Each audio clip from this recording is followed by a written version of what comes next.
start with Mr. Roberts. New roads or road extensions do you support? New roads one. Cutting bridge. H.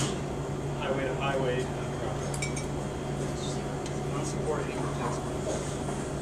I'm trying to get Dowling built. I've been working on it continually. I want to go from where it starts now all the way to International. Because we've got to have another road besides Tudor. If you drive Tudor, you know exactly what I'm talking about. Dowling, 2 lanes to go in each right would solve the problem of Tudor Road. The bridge. Extension of Alpine Drive.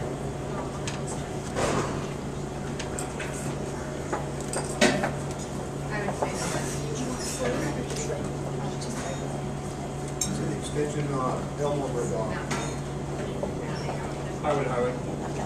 Thank you. I'm going to take a moment and remind the audience that if you have questions, please write them down on the cards in front of you and get them to the front. We'll start this question with Mr. Hall. In a budget crisis, which community department should be the first eliminated? The office of the mayor. Mr. Clayman.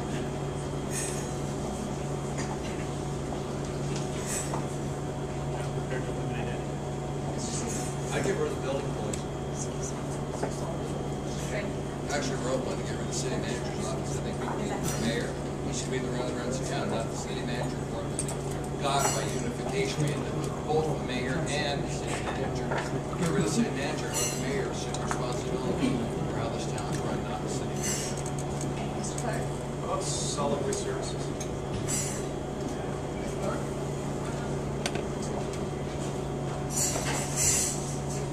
I actually would agree as far as solid waste. City manager, about the only one I think of that's not. Planning department.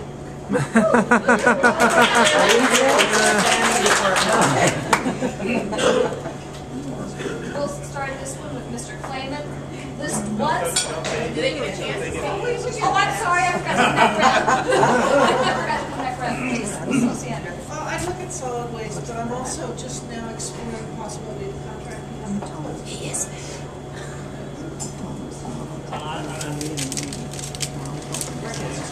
Okay, so now we're starting with Mr. Clayman. List one specific thing you would do to help small business. I would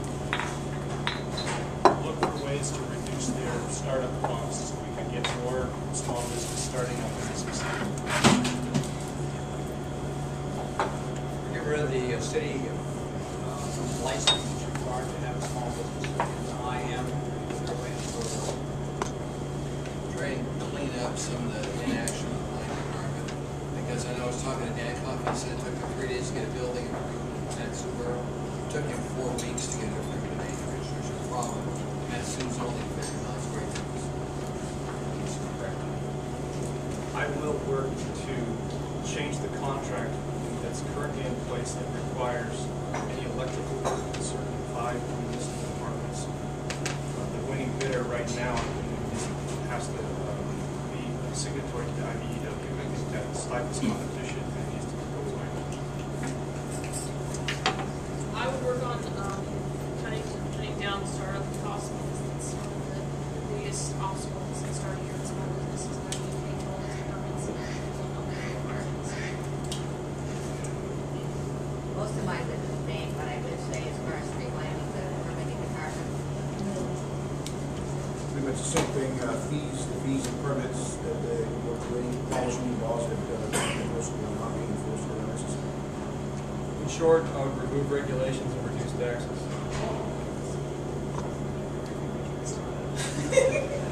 Streamline permitting, speed in particular, and also I'd like to see us do some fees.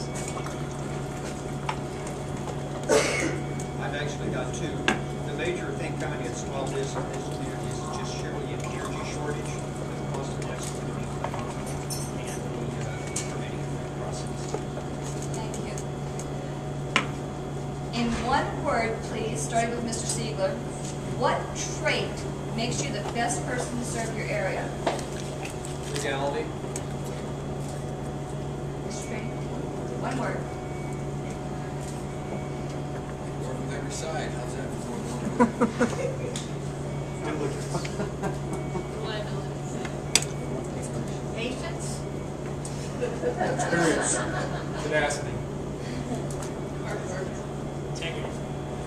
Listener. Experience. Thank you. And our last group question. I'm the choir director at my church. Starting with Mr. Trainee, please tell us one fun fact about you that most of the rest of us don't know.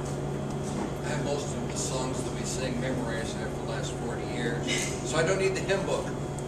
There's probably 200 songs, and the nice thing about being old is I remember every first verse. Now, when they go to verse 3 and 4, I have a problem.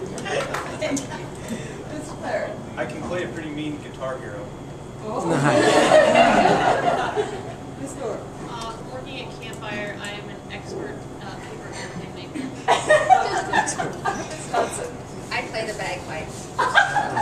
Okay. Mr. Holman. Kind of a closet karaoke singer in Spanish.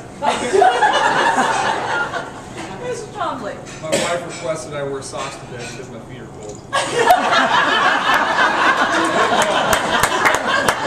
Ms. Osiander. I play a lousy piano. Ms. Roberts. I do a lot of my thinking when I shave and take showers.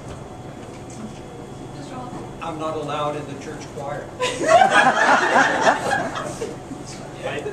My kids and I play music with the hymns once a month at our church, and I'm pleased to say that they are now both far better than I will ever be. And Mr. Siegler. I name all my cars. The current one is White Fang 2. All right. Now we come to our audience questions. You're going to have 60 seconds for your replies. And I'm going to remind you that your timer is there. She'll give you the notice at 15 seconds. She'll give you the notice at when you're done. Please stop speaking when you're done. The first question is going to be, we'll start with Ms. Osiander. Currently, the only growth sectors in Anchorage are medical and government. What would you do to support and encourage other existing businesses? Boy, I wish I had a really good answer for that. I don't. The best thing I can do would be to try to help economic growth, to try to make sure the government doesn't put additional constraints on development, and also try to lure new business in and work towards a stable energy source for this town and the businesses. Mr. Roberts, our current budget is unsustainable, whether we're at the local, state, or national level. What will you do to restore fiscal responsibility? I would like to see us start to take responsibility as locally as possible. I.e., at least reduce taking money from the federal government, and try. I think by taking issues locally, we can hold people accountable, and we can give better service. Thank you. Katie, can everyone hear them? Can everybody hear them in the back? No. All right. Candidates, we're going to ask you to speak up a little bit. Would you like to Thank you. repeat that? Okay. Mr. Hall, please list 2 Muni changes that would improve the potential for home ownership among lower income residents. Please speak up. Wow, that's one that I haven't studied up for. 2 changes that would make home ownership easier. Boy, I'll be honest with you, off the top of my head, I can't come up with 2.